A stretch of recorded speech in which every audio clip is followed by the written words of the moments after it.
Estamos no primeiro domingo do último trimestre do ano.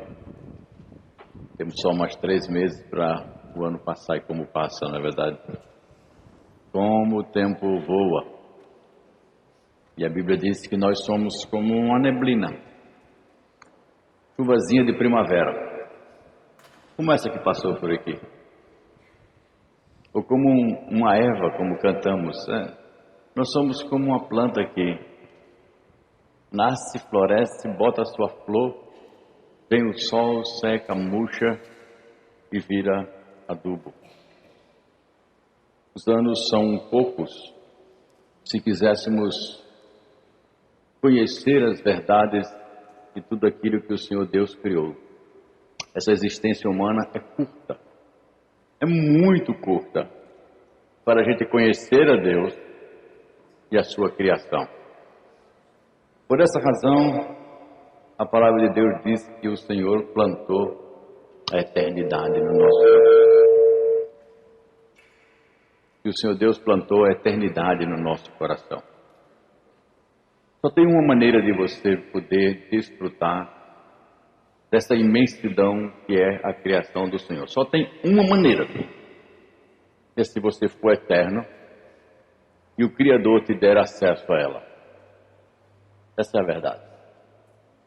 Por isso o nosso anseio de perpetuação de vida e de vida de qualidade. Estamos entrando no 5º pilar, ou na 5ª estrutura de busca de crescimento de uma forma harmonizada da nossa igreja. Adoração, evangelização, comunhão e discipulado. Mas faltou uma coluna que nós reservamos para esse mês, outubro, e também para o mês de novembro, que é a perspectiva do serviço a Deus. Servir a Deus. Os que estiveram conosco ontem foram abençoados com a proposta de avaliarmos os fundamentos bíblicos teológicos que estão por trás do primeiro, segundo mandamento, não no decálogo da lei mosaica, mas do princípio de interpretação que Jesus Cristo deu no capítulo 22, versículo 27 a 39 de Mateus, quando perguntaram para Jesus qual é o maior mandamento. E ontem tivemos a oportunidade de entrar um pouquinho mais a fundo. Não vou repetir o que eu falei ontem, e disse que os que não vieram ontem perderam e esse processo é não recuperável. Mas Deus é tão bom que a nossa igreja está gravando os cultos. Então você pode ouvir no YouTube a mensagem de ontem e aprofundar um pouco mais. Recomendo que o faça. E o foco de hoje, irmãos, é essa perspectiva do serviço como o instrumento que Deus estabeleceu de prática para a sua agência no mundo, a igreja. E a base, vou começar trabalhando o aspecto que nós precisamos delinear, é algo pelo qual o próprio Deus se define. Deus é amor. Essa é uma expressão que aparece na Bíblia. Deus é amoroso.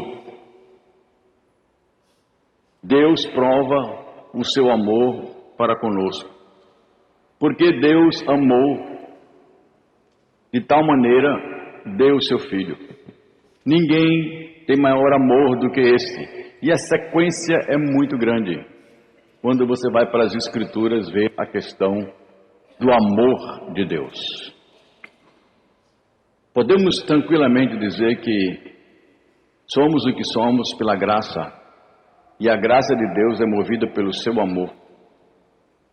Soberano, perfeito, e que decidiu ter a mim e a você como esse alvo. Jesus estava no final do seu ministério, aqui na terra. Estava causando impacto nas pessoas, pela sua doutrina, pela sua autoridade. pela manifestação do seu poder. Afinal de contas, era o Emanuel, era o Deus conosco. Isso incomodou a liderança religiosa da época e procuravam sempre alguma coisa para encontrar ou ver se encontravam Jesus num deslize. E o capítulo 22 do livro de Mateus, a partir do versículo 27, diz que alguns dos fariseus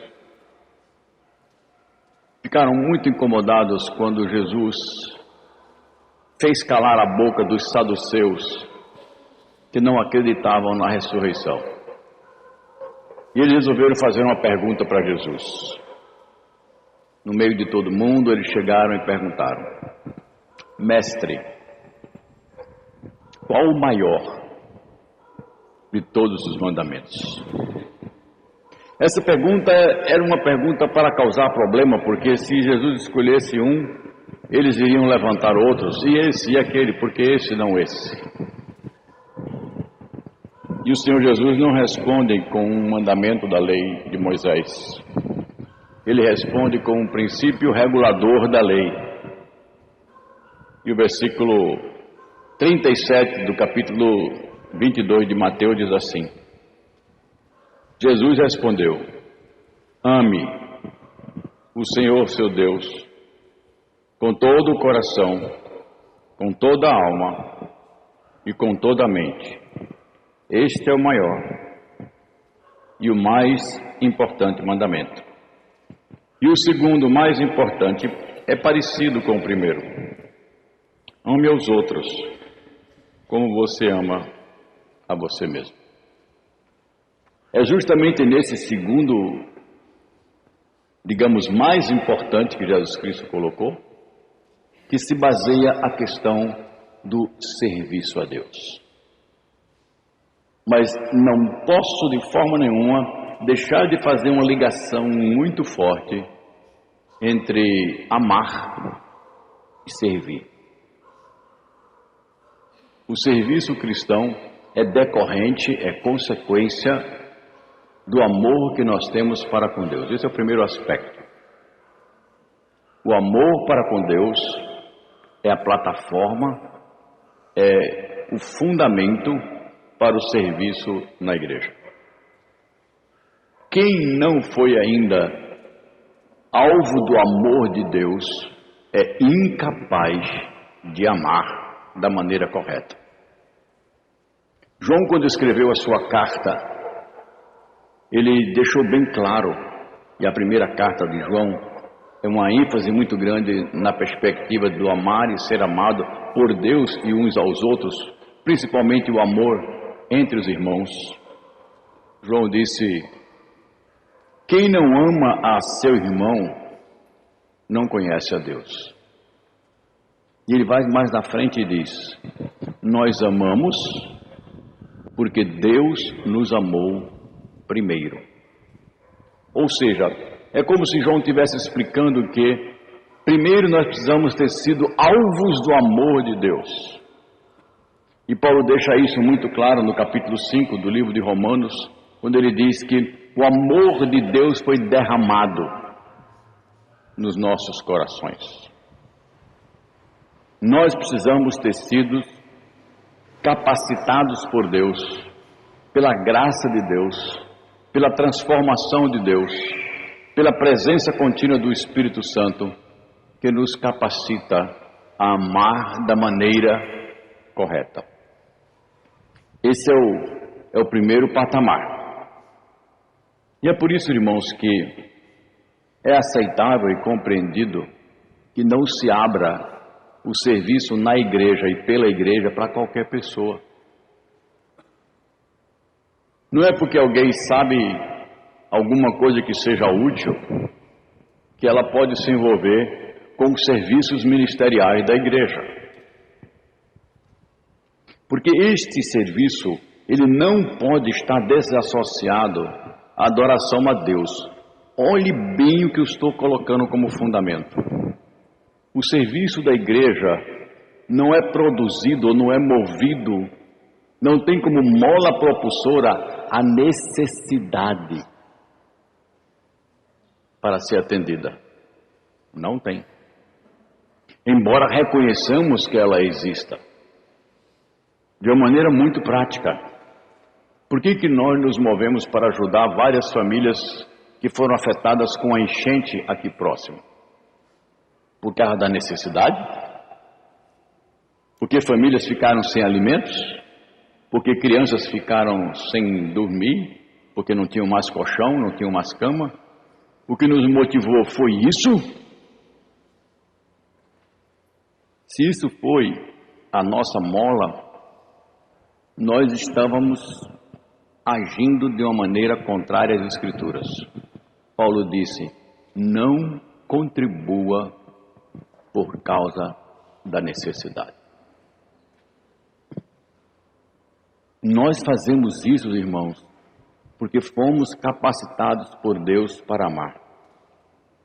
E quem verdadeiramente ama, e olha a necessidade do outro lado, é tocado por uma compaixão, é tocado por um amor diferente, de se sentir instrumento de Deus para fazer alguma coisa, mesmo que algo pessoal venha a sair das nossas mãos. Dinheiro, tempo e bens. E Jesus Cristo chegou e ensinou isso muito claro.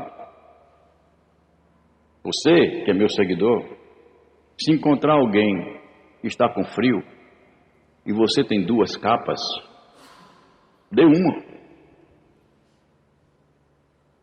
Entendemos que se Deus nos deu 2, é porque podemos dispor de uma.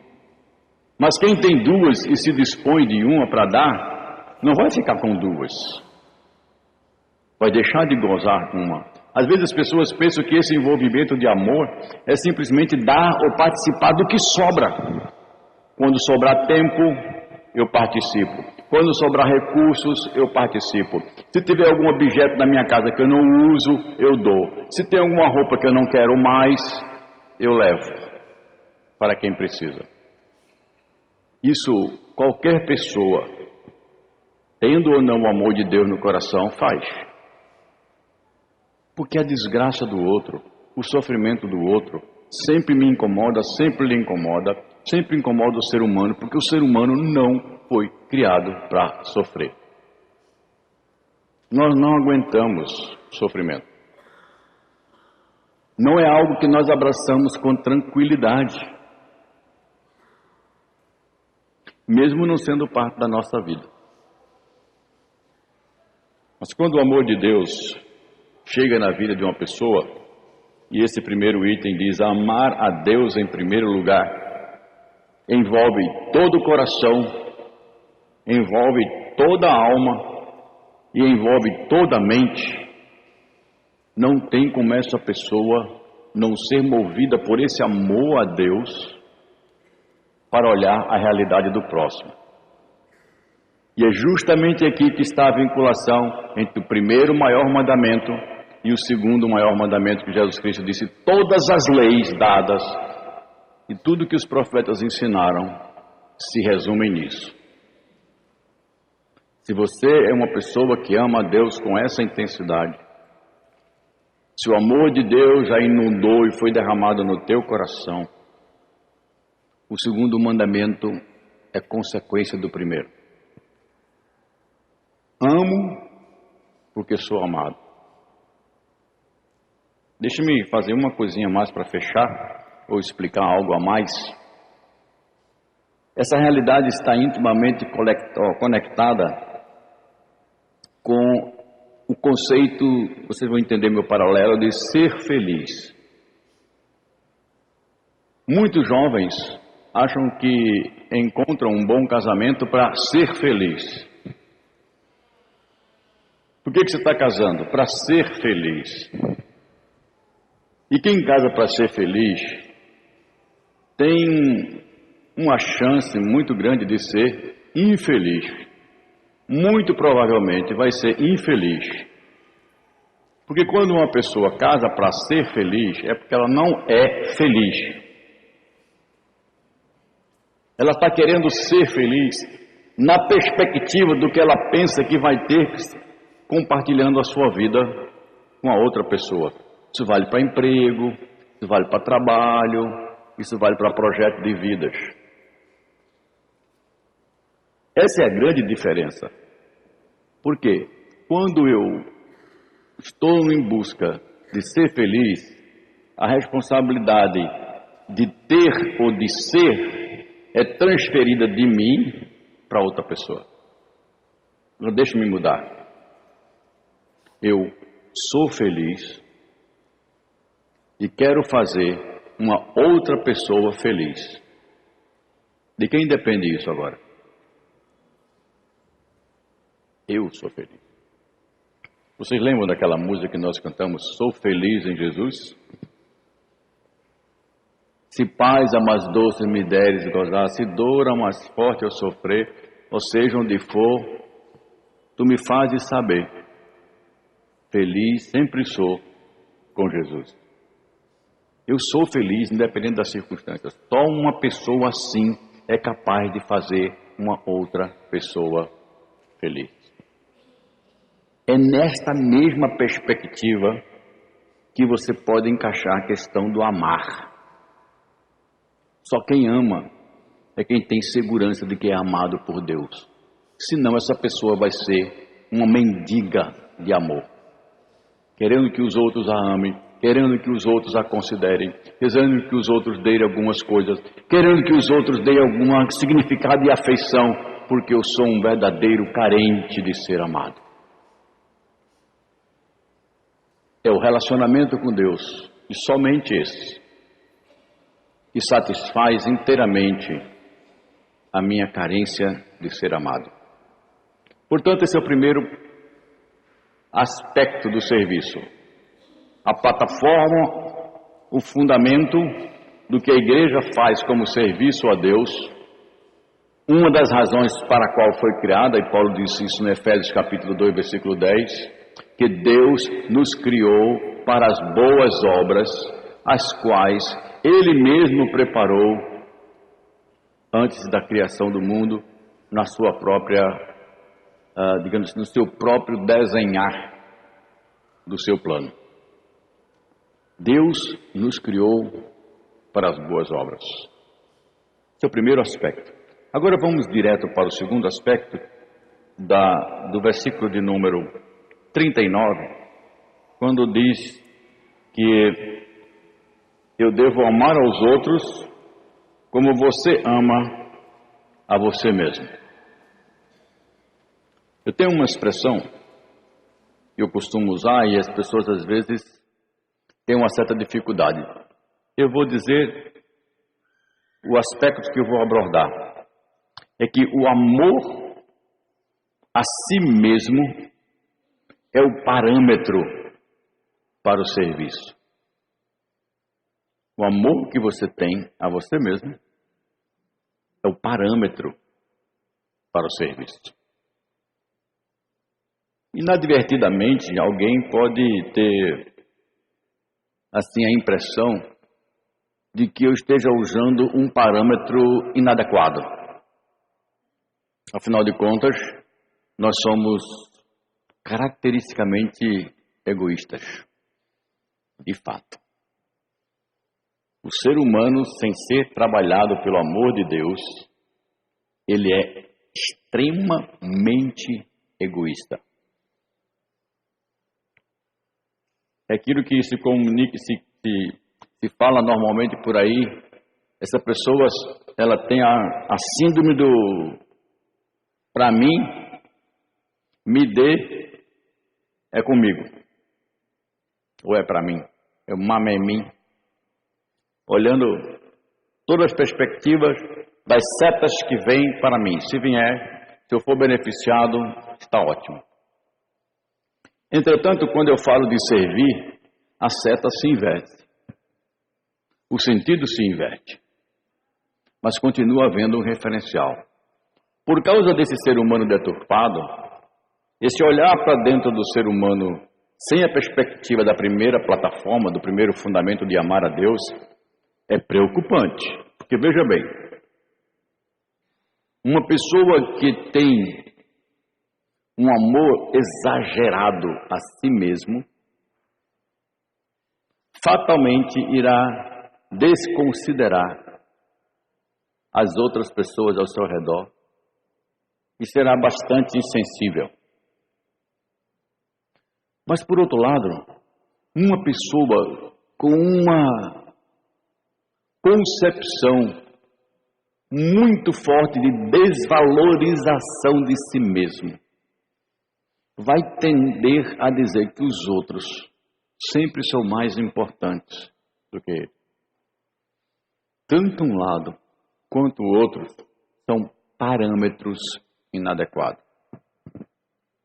Você só vai conseguir este equilíbrio de parâmetro a mim mesmo se o amor de Deus chegou no teu coração e este egoísmo foi trabalhado pelo fruto do Espírito e deu a você a mente de Cristo e restaurou em você uma coisa chamada domínio próprio, amor, alegria, paz, bondade, benignidade, longanimidade. Essas coisas passaram a habitar o teu coração. E Paulo diz, isso é fruto do Espírito. Gálatas, capítulo 5, versículo 22. Fruto, não são frutos. O fruto do Espírito é como se fossem sabores do mesmo fruto. Então, esta realidade dentro do ser humano o inibe a perceber, primeiro, quem ele é diante de Deus. Eu sou uma pessoa pela qual Cristo morreu na cruz. Eu sou uma pessoa única no universo. Não tem dois com o mesmo DNA. Não tem dois com a mesma íris. Não tem dois com o mesmo reconhecimento facial. Não tem dois com a mesma digital. Não tem. Ou seja, quando Deus me criou como peça rara do seu reino. Irmãos, uma coisa que é única no universo deve valer muito, não? Só tem uma em todo o universo e foi o Criador que fez assim. Mas veja como nós nos deformamos. Deus dá um tipo de cabelo para uma pessoa.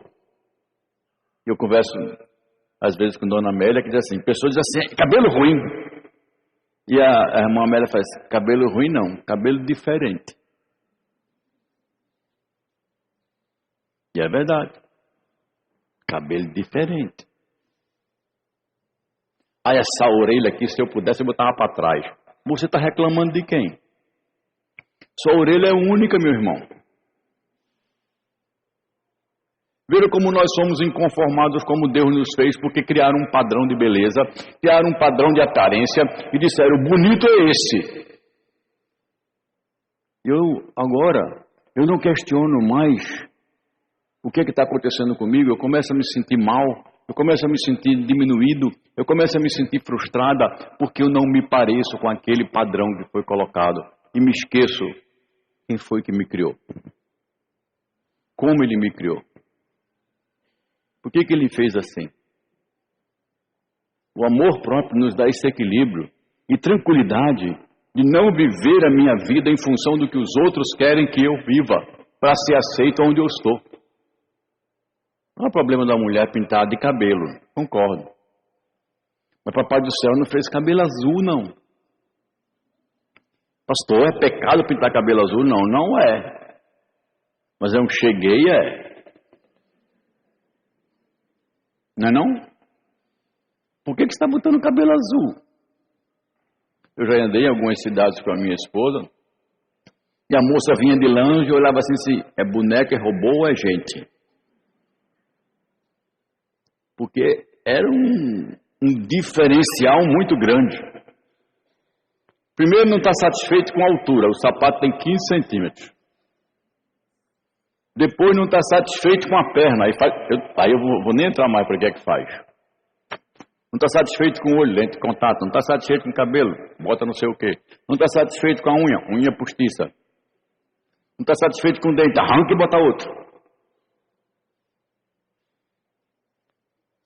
Por trás disso, irmãos, está uma crise pessoal interna de pessoas que não aprenderam a amar a si mesmo. Mas amar a mim mesmo é uma consequência do meu relacionamento com Deus. Eu sou obra do Criador. Deus permitiu que essas coisas e essa aparência fosse instalada em mim e o seu dedo esteve presente nisso. Salomão, ou Davi disse: antes de eu nascer, o Senhor me conhecia. E antes que eu fosse formado no ventre da minha mãe, o Senhor estava lá tecendo tudo aquilo que estava acontecendo. É esta concepção, é este estado de mente que me torna capaz de entender que eu sou o parâmetro de Deus para amar outra pessoa. Eu fui amado, eu fui escolhido, Deus me projetou único, Deus fez o seu Filho ir até a cruz por amor de mim, Ele habita com o seu Espírito em mim, Ele me orienta na vida. E quando eu entendo essa extensão do que o Criador fez comigo, eu me vejo sim como parâmetro para que eu possa ser instrumento de Deus, parecido do que Deus fez comigo na vida de outra pessoa. Então notem bem, porque este é o aspecto, o amor a mim mesmo, dentro dessas estruturas que eu estou falando da palavra de Deus, é este parâmetro pelo qual eu posso, como crente, amar o meu próximo. O terceiro aspecto e último dentro desse texto da palavra de Deus é que o amor ao próximo agora é a prática do serviço. Vocês estão vendo a sequência. Amor de Deus para comigo me muda, me altera, me regenera, me transforma em família de Deus e me torna capaz de amar. Esse amor em Deus em mim primeiro me mexe, ou mexe comigo. Eu tenho uma outra concepção de mim mesmo, uma outra valorização de mim mesmo. E ao mesmo tempo que diz que eu não sou o bam, que eu não sou a última Coca-Cola do deserto. Que Deus criou diante deles seres que são de valores iguais. Deus me coloca no lugar certo, com a medida certa e com a concepção certa. Isso transforma a minha estrutura capacitada para amar o próximo. Mas aí vem a estrutura de ligação. O amor de Deus que é derramado nos nossos corações, ao nos moldar e nos adequar para sermos padrão deste amor, nos leva, esse mesmo amor que vem de Deus, agora está embudante em mim, me leva a ser canal de prática ao próximo. Irmãos, há um equívoco muito grande dentro da igreja sobre o conceito de próximo. E tem muito crente interpretando isso errado. Jesus contou uma parábola quando o fariseu, o escriba, querendo sair de uma situação bastante constrangedora, e ele chega para Jesus e disse: mestre, quem é o meu próximo? Quem é o meu próximo? E era a história que Jesus contou de um homem que saiu de uma cidade e foi para outra. E ele tinha que passar por uma estrada deserta. E ali ele foi assaltado. Foi deixado espancado na beira da estrada.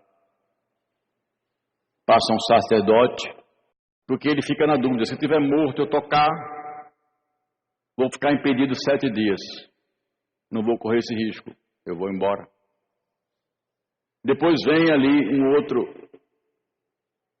que era responsável pelas tarefas do templo, levita, vê o homem,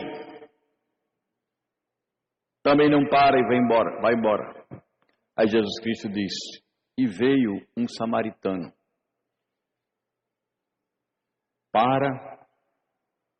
Pega o homem, leva para a estalagem, bota a mão no seu bolso, paga a estalagem, paga mais e ainda diz assim, quando eu voltar, se ele precisou de mais ajuda, eu pago para você. Quem é o próximo? Jesus olhou para aquele escriba e disse, quem foi o próximo daquele homem que foi assaltado e machucado? E o escriba disse, o samaritano. E aqui está o conceito bíblico de próximo. Próximo não é aquela pessoa necessitada que se aproxima de você. O próximo é você. Você é que se torna próximo de alguém que precisa. Esse é o próximo na Bíblia. Eu sou o próximo. Sou eu, é você que se aproxima. E aí vem aquele conceito perverso que se instalou, que se difundiu até no meio de pessoas crentes em Jesus.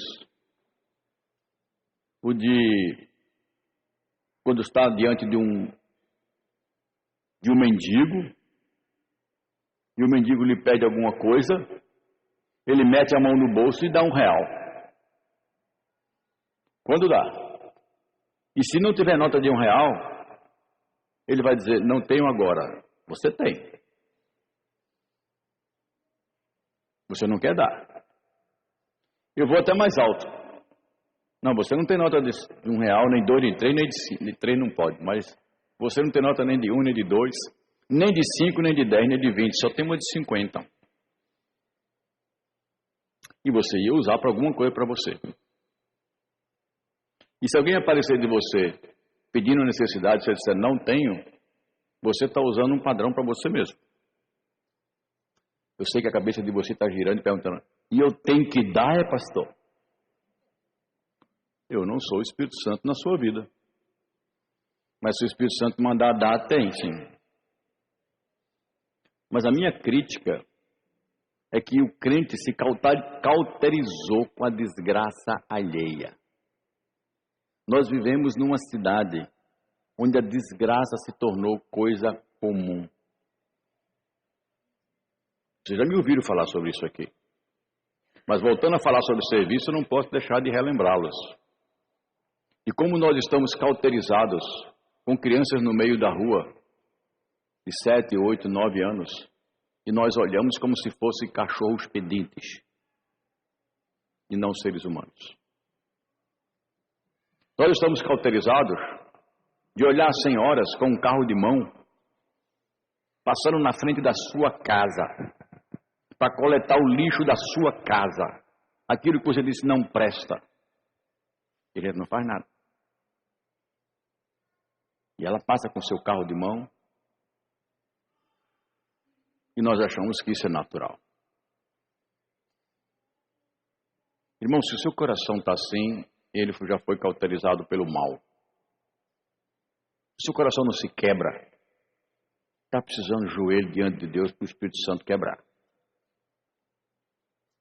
Porque se você já foi amado por Deus, você vai olhar para a sua vida e fazer assim, Deus, o Senhor já me deu demais. O Senhor já me deu demais. Eu tenho muito.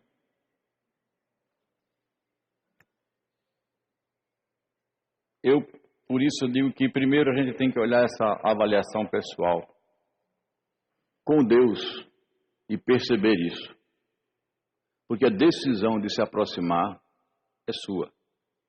Deixa-me fechar a questão do mendigo que eu deixei aberto. O mendigo vem, quando a gente tem 50 centavos, R$1, aquela moedinha que a gente não gosta porque não quer botar na carteira, incomoda a carteira, fica lá a guardar dinheiro. e a gente pega aquela moedinha e dá para aquela pessoa, e geralmente a voz que você ouve, ou a resposta que você ouve é: Deus lhe abençoe. Aí o crente faz: oh, que coisa boa fiz. Ajudei uma pessoa. E o crente sai dali satisfeito da vida porque deu R$1. Irmão, se o princípio de Deus é eu ser o canal do amor dele, eu aqui estou entrando em 3 significados importantíssimos desse servir ao próximo. Primeiro, quem se aproxima para tomar uma providência não é o outro, sou eu. Segunda coisa, a aproximação que eu faço não é para mandar ele embora, nem tirar ele da minha frente. É para servir. Deixe-me conectar com o mendigo. Seja sincero. Seja sincero com você mesmo nessa noite diante de Deus.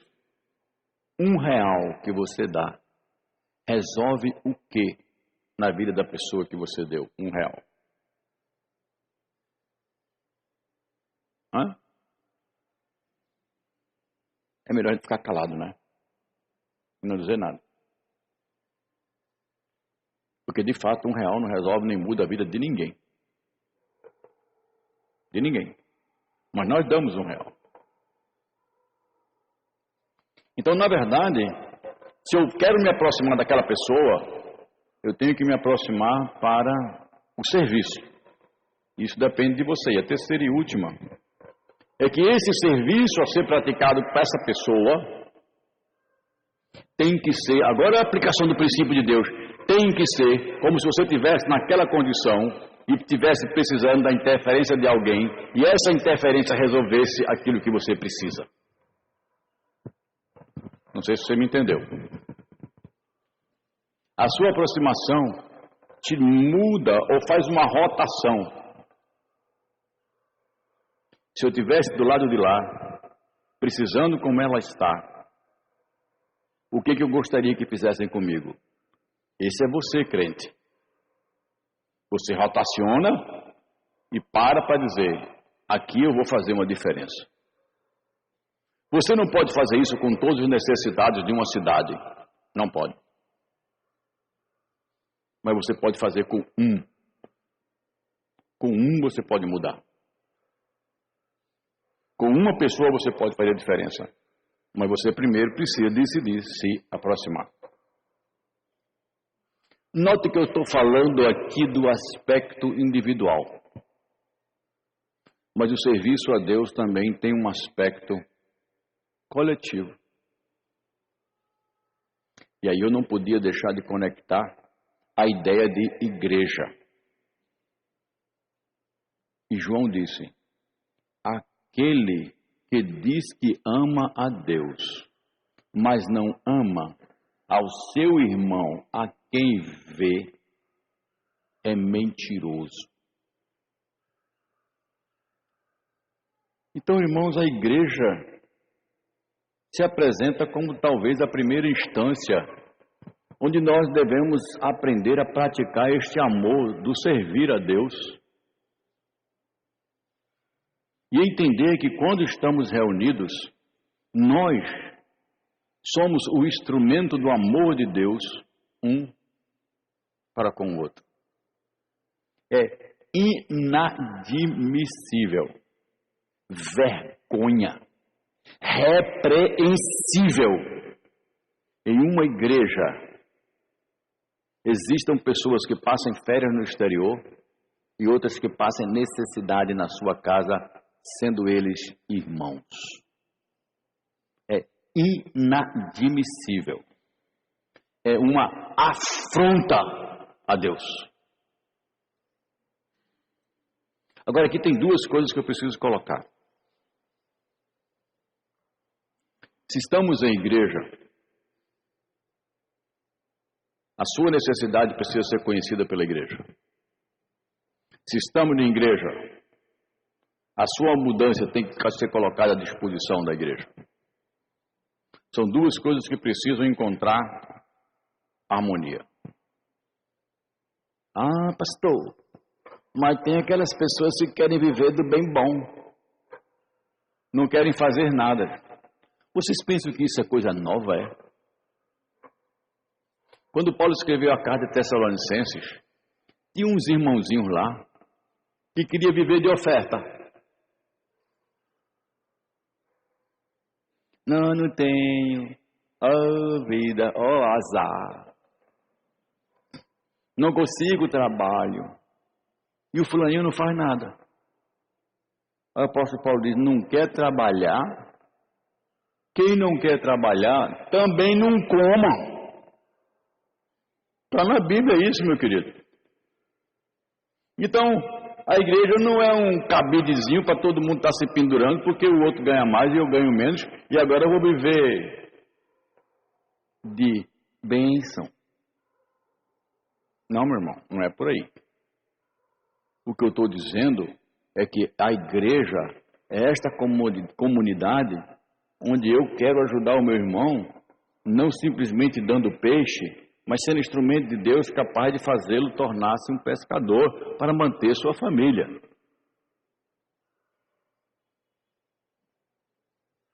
Isso é necessário. E para isso Deus estabeleceu na igreja os diáconos, para cuidar dessa área. Mas, meus irmãos, a necessidade da igreja não é só material, não. A necessidade da igreja também é emocional. E aí eu acho que a igreja não entende a liderança. Vou ser bem franco com vocês. Eu acho que vocês, membros, não entendem a função dos presbíteros e dos pastores.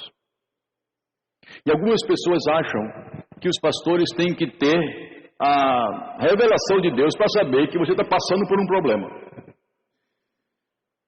E tem crente que chega a dizer assim, eu estive carente e ninguém me procurou.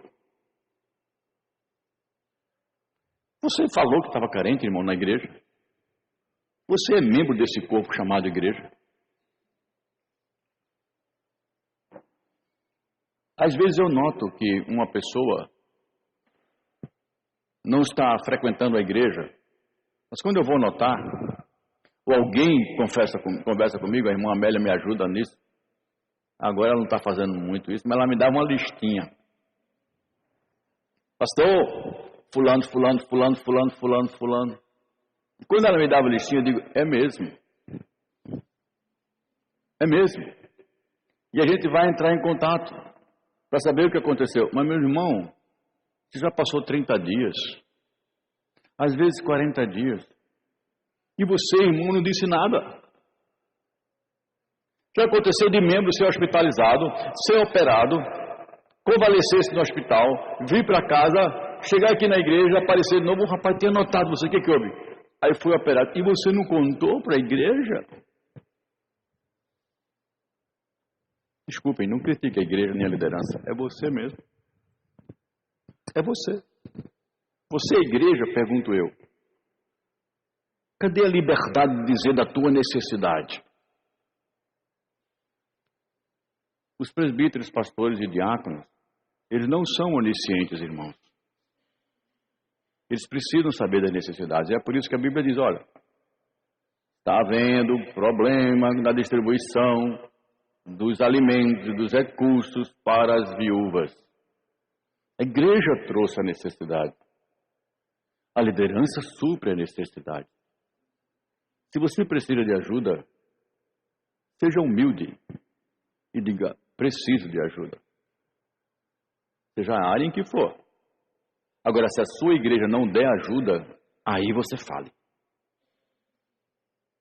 E aí eu me exponho para a igreja quando qualquer um de vocês me pediu ajuda e eu não dei.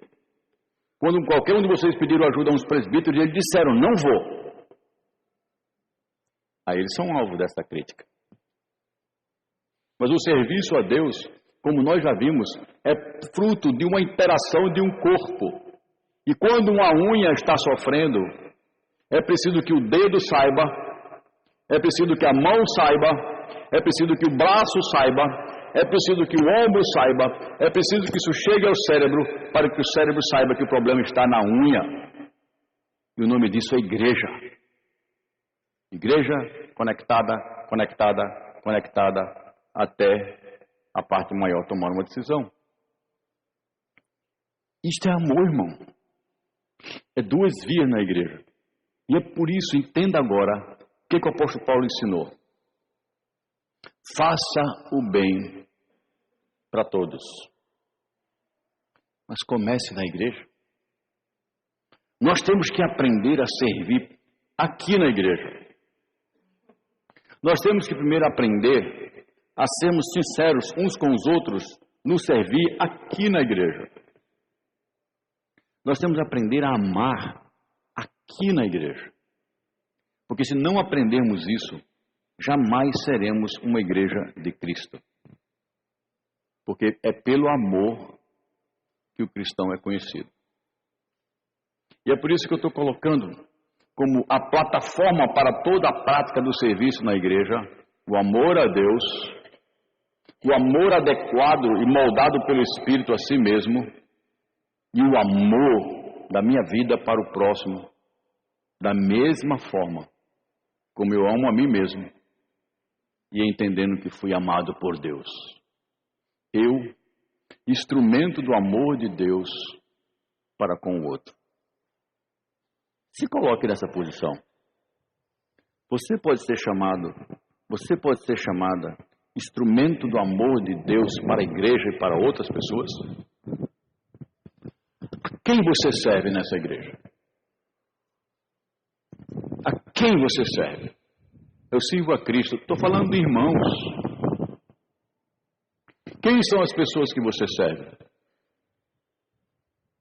1 Pedro capítulo 4, versículo 10, Pedro ordena à igreja: sirvam uns aos outros, segundo o dom que recebeu. Porque é fácil a gente criticar quando não é servido. Mas se eu sou membro, a pergunta é: a quem eu sirvo? E eu quero partir pelo lado positivo e não pelo lado negativo. Eu quero motivá-los a ser homens e mulheres servos de Deus, que entendendo quem vocês são e amados como são, amem uns aos outros. E como consequência natural, decidam se aproximar e servir. Não olhem só para a questão material. Olhem para os novos na fé. Pessoas que querem aprender a Bíblia e precisam ser servidos. Olhe para os que sofrem emocionalmente, perderam pessoas, estão com parentes enfermos. Essas pessoas precisam de uma voz amiga, de um abraço amigo. Olhem para aquelas pessoas que ainda não têm uma amizade mais próxima da igreja. Chegam, sentam, e a gente só fala como temos falado, como temos denunciado aqui a questão, quando falamos sobre comunhão, nós sempre falamos com as mesmas pessoas quando vimos para a igreja. É minha panelinha cristã. Eu não me preocupo com o novo. Eu não me preocupo em expandir. Claro, não me serve. Mas se você começar a ter essa ótica de que o seu serviço é decorrente do amor a Deus e dessa perfeita conceituação de quem você é, esse serviço vai tomar outra forma. E é bom de vez em quando nós sermos lembrados disso. Não somos uma igreja litigiosa, não somos uma igreja de confrontos e divisões, mas se não estivermos atentos a esse amor, as divisões acontecem debaixo do pano. As panelinhas acontecem do disse-me disse, do doce-me doce, eu sou de fulano, eu sou de Beltrano. E aí, meu irmão, o Senhor não abençoa esse tipo de comunidade. Portanto, se vamos servir, precisamos entender que tudo que vamos ouvir durante o mês de outubro e durante o mês de novembro tem como fundamento, tem como alicerce e plataforma inicial de construção o amor para com Deus, a transformação deste amor quando chega na minha vida e que me molda para amar como Cristo amou, e a prática deste amor, tendo a mim mesmo como ser humano restaurado, o parâmetro para amar uma pessoa. Eu me aproximo para servir com um serviço que eu gostaria que fizessem comigo se eu estivesse nesta situação. Deu para entender? Essa é a reflexão que eu tinha para esta igreja nesta noite, sem objetivos particulares nenhum. Simplesmente expondo a palavra de Deus. Curva a sua cabeça, ore, e aquilo que o Espírito Santo falou ao seu coração, abra-se para o Espírito, convide para que ele sonde o seu interior. E a pergunta é: Senhor, quem sou eu na tua igreja? Quem sou eu? Quem sou eu no corpo de Cristo? Qual a minha contribuição dessa comunidade para ser unida em amor? O que eu tenho feito? Qual o resultado das minhas interações com as outras pessoas da igreja?